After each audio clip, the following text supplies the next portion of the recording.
ओम नमः शिवाय। मित्रों, परम कल्याण साधन यूट्यूब चैनल आपका हार्दिक स्वागत करता है। आज मैं आपको कर्मों के उन सिद्धांतों के बारे में, उन नियमों के बारे में बताऊंगा जो सार्वभौम है, यूनिवर्सल है, जिन्हें करने से आप उनके वश में हो जाते हैं। उनके परिणाम को आपको भुगतना ही पड़ता है। आज आप चाहे ब्रह्मांड के किसी भी कोने में चले जाएं, कहीं पर भी छुप कर के कोई कर्म कर लें, परंतु उनके परिणाम से आप बच नहीं सकते। कर्म किसी को माफ नहीं करते।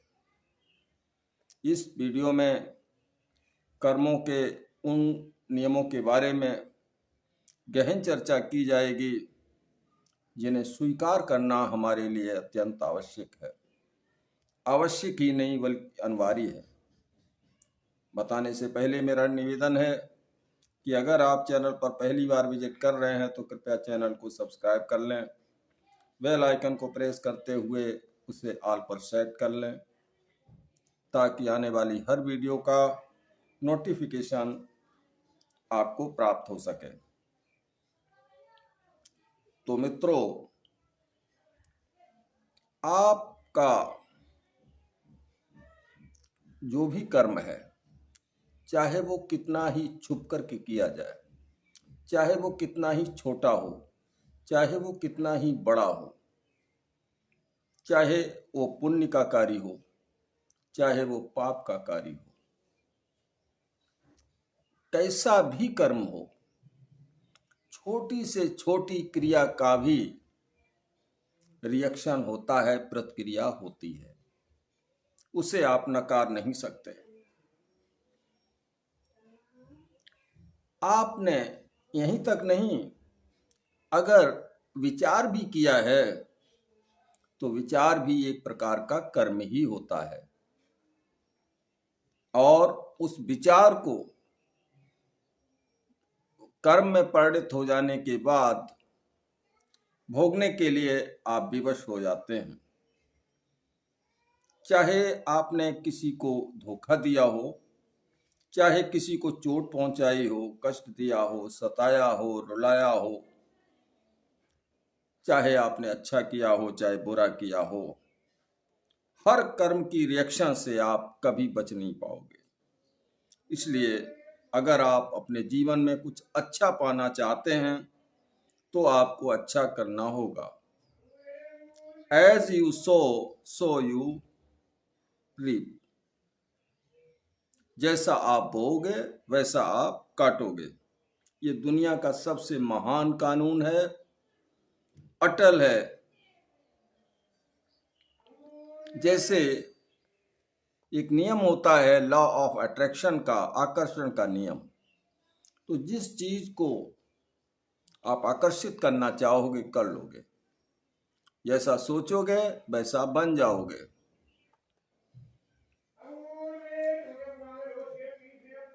इसलिए यदि आप अपने जीवन में सुखी रहना चाहते हैं, खुश रहना चाहते हैं, तो आप अच्छा सोचो, अच्छा करो।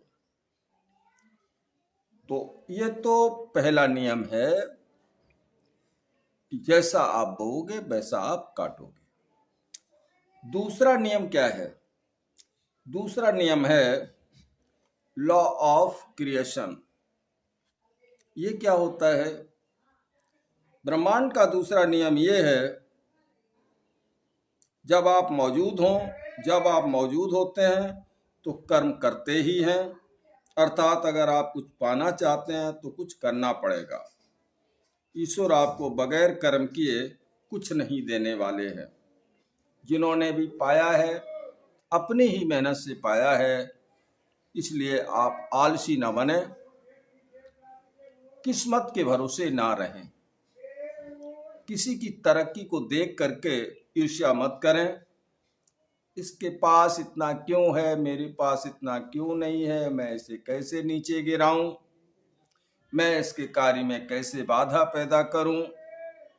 इसको ही भगवान क्यों दे रहा है, मुझे क्यों नहीं दे रहा है। तो यदि आप ऐसा सोचते हैं, विचार करते हैं, तो वो विचार ही आपका कर्म बन जाता है और फिर उसकी नियत को भोगना आपके लिए मजबूरी हो जाती है। आपके साथ बुरा ही बुरा होने लगेगा। अगर आप चाहते हैं कि मेरे साथ अच्छा ही अच्छा हो, तो हर किसी के साथ आप अच्छा सोचें, अच्छे से अच्छा सोचें। आपके साथ यूनिवर्स अच्छा ही अच्छा करेगा। अब बात करते हैं तीसरे नियम की। यह है लॉ ऑफ ह्यूमिडिटी, दयालुता का नियम, दया का नियम। कर्मों के सिद्धांत में ये बात अटल है कि अगर आप किसी भी चीज को, परिस्थिति को स्वीकार करने से मना करते हैं, तो वो आपके लिए जारी रहेगी, चाहे आप स्वीकार करें चाहे आप ना करें। जैसे आपकी पार्टनर, पति, पत्नी या पुत्र आपको बहुत कष्ट दे रहा है, तो स्वीकार कीजिए, क्योंकि ये आपके कर्मों का ही तो फल है। नम्रता पूर्वक उसे सहन कर लीजिए। यदि आप कहेंगे प्रभु मुझे किसी भी तरह इससे छुटकारा दिलाइए, तो जान लीजिए प्रभु ने ही ऐसा तो आपके साथ किया है। उन लोगों को आपके लिए उन्होंने ही तो चुना है। इसलिए आपको चाहिए कि जो चीज परमात्मा ने आपको, आपके लिए चुनी हुई है, आप कितना भी प्रयास करें, आप उससे बच नहीं पाओगे। उसे स्वीकार करना ही पड़ेगा, चाहे विवश होकर के करें चाहे सहर्ष करें। अगर आपने इनको स्वीकार नहीं किया, पत्नी अच्छी नहीं है, पति अच्छा नहीं है, बच्चे अच्छे नहीं हैं, हमको कष्ट दे रहे हैं, और उनसे दूर भागने की कोशिश की, उन्हें छोड़ने की कोशिश की, तब भी आप नहीं बच पाओगे। तो अगर आप भागोगे तो इस जन्म में न सही, वो अगले जन्म में आपका भी पीछा नहीं छोड़ेंगे और फिर मिलेंगे और फिर कष्ट देंगे। तो आप बार बार कष्ट उठाने से अच्छा है कि आप इसी समय, इसी जन्म में उसे स्वीकार कर लो, भोग लो, आप स्वच्छ हो जाओगे। चौथा सिद्धांत ये है लॉ ऑफ ग्रोथ, वृद्धि का नियम। अब जो भी परिस्थिति आपके सामने है, जो भी चुनौती है, जो भी असुविधा है, जो भी तकलीफ है, वो सिर्फ आपको आगे ले जाने के लिए ही तो आई है। आपकी ग्रोथ हो रही है, भले ही आप इसे समझ पाए या ना समझ पाए। आप शिकायत करते हुए आगे बढ़ रहे हैं या सहर्ष आगे बढ़ रहे हैं, खुशी के साथ आगे बढ़ रहे हैं, ये लेकिन आप बढ़ जरूर रहे हैं आगे, क्योंकि वो कर्म आपके कट रहे हैं और आपको नई अपॉर्चुनिटी प्राप्त होने वाली है। वो आपकी प्रतीक्षा कर रही है, आप उस तक पहुंचिए। लॉ ऑफ ग्रोथ का अर्थ ही ये है कि आप आगे बढ़ रहे हैं। जो भी आपको मिल रहा है, आपको आगे बढ़ाने के लिए ही तो मिल रहा है, इसे स्वीकार कर लीजिए। ऐसे माता पिता मिले, ऐसा पार्टनर मिला, ऐसे बेटे मिले, ऐसी परिस्थितियां मिली जो आपकी ग्रोथ के लिए आवश्यक हैं। आप जितना स्वीकार करते जाओगे उतने ही आप आगे बढ़ते चले जाओगे। पांचवा नियम यह है लॉ ऑफ रिस्पॉन्सिबिलिटी, जिम्मेदारी का नियम। ये क्या होता है, इसे भी समझ लीजिए। आप अपने कर्मों के लिए खुद ही जिम्मेदार हैं। आप इस जिम्मेदारी से मुंह नहीं मोड़ सकते। जो आप कर रहे हैं उसके लिए कोई दूसरा जिम्मेदार नहीं है, आप ही हो। जो भी स्थिति आपके सामने है, उस स्थिति को आपने ही तो आमंत्रण दिया है, आपने ही तो इनवाइट किया हुआ है। किसी भी स्थिति परिस्थिति के लिए दूसरे को जिम्मेदार आप नहीं ठहरा सकते। कोई न काहू सुख दुख कर दाता, निज कृत कर्म भोग सब भ्राता। कोई किसी का बुरा नहीं कर सकता, कोई किसी का भला भी नहीं कर सकता। ये जो कुछ भी परिस्थिति स्थिति आ रही है, ये हमारे अपने ही कर्मों का परिणाम है। आप ये मत सोचिए कि अमुक व्यक्ति ने मेरे जीवन में ये जहर घोल दिया, इसको वो नहीं, इसके लिए वो जिम्मेदार नहीं है। आप स्वयं जिम्मेदार हो। ये बात गांठ बांध लीजिए। आपकी स्थिति के लिए कभी कोई दूसरा व्यक्ति जिम्मेदार हो ही नहीं सकता। कहा गया है, जैसा कि मैंने अभी आपको बताया, कि कोई किसी के सुख और दुख का देने वाला नहीं होता। कितना भी प्रयास करे, वो आपका बुरा या भला नहीं कर सकता। वो उससे कर्मों की ऐसे अंदर से प्रेरणा मिलती है कि वो उस कार्य को करने के लिए मजबूर हो जाता है। ये ईश्वरीय व्यवस्था है, इसे आप स्वीकार कर लीजिए। अब इस विचार को, इस परिस्थिति को आपको स्वीकार करना ही होगा। चाहे आप हंसी खुशी में से स्वीकार कर लें, चाहे थोड़ी बहुत पिटाई होने के बाद कर लें, मानना तो पड़ेगा ही।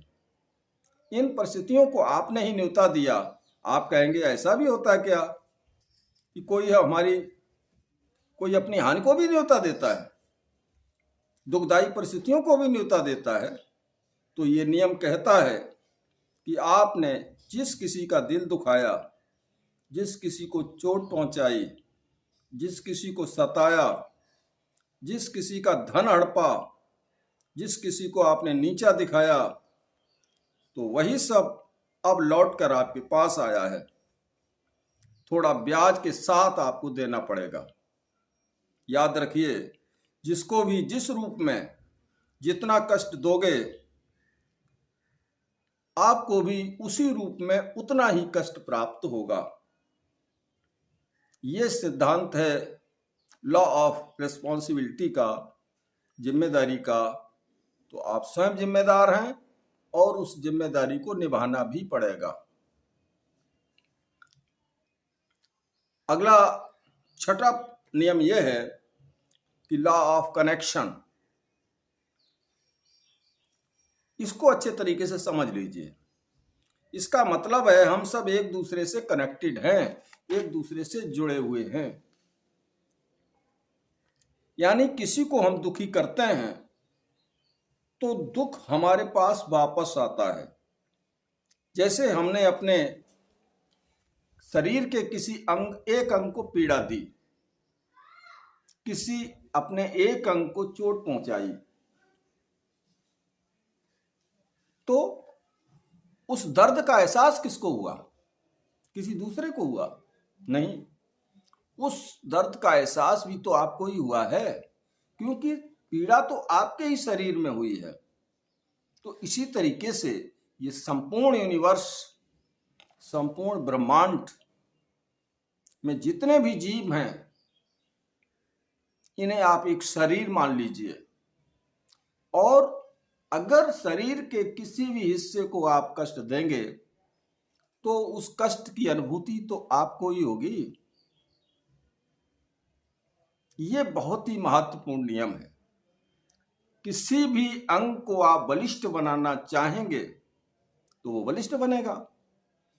किसी भी शरीर के अंग को यदि काटना चाहोगे तो उस काटने का जो दर्द होगा वो आपको ही होगा, क्योंकि वो शरीर आपका ही तो है और आपने ही शरीर के एक हिस्से को कष्ट दिया हुआ है। यही बात यूनिवर्स पर लागू होती है। संसार के किसी भी जीव को यदि सताते हो, रुलाते हो, नीचा दिखाते हो, उसके जीवन में अवनति के रास्ते उत्पन्न करते हो, उसके कार्यों में बाधा डालते हो, तो ये सब आपके साथ भी होगा। इसका दर्द आपको ही महसूस करना पड़ेगा, आप उससे बच नहीं सकते। तो ये जो 6 सिद्धांत है प्रकृति के, ये अकाट्य सिद्धांत है। इन सिद्धांतों के लिए आप चाहे कितने भी प्रयास कर लेना, कितने भी प्रयास कर लेना, आप इनमें से किसी एक भी नियम से बच नहीं पाओगे। इसलिए अच्छा सोचो, अच्छा करो।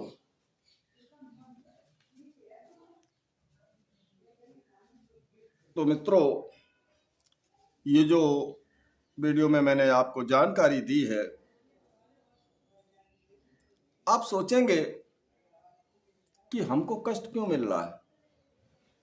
ये बात अब आपके समझ में अच्छे तरीके से आ गई होगी कि कष्ट किसी को दिया था इसलिए कष्ट मिल रहा है,